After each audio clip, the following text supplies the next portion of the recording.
इसके साथ ही आपको बता दें, सीरियाई लड़ाकों से पहले रूस वैगनर ग्रुप को भी युद्ध के मैदान में उतार चुका है।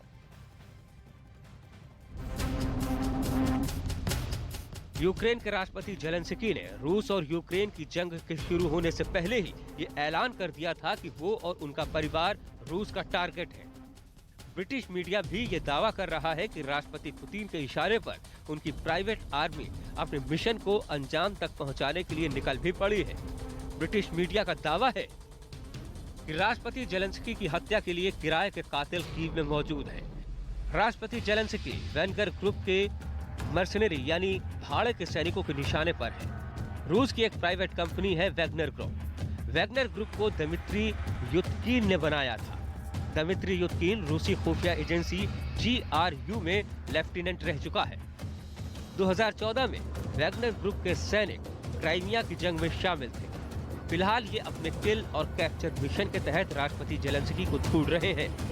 वैगनर ग्रुप में 6000 सैनिक शामिल हैं।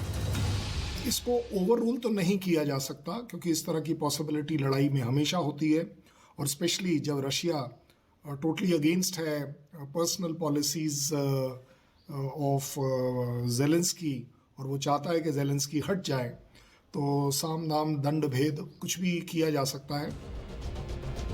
ना तो राष्ट्रपति व्लादिमीर जेलेंस्की झुकने को तैयार है और ना ही राष्ट्रपति व्लादिमीर पुतिन रुकने के लिए।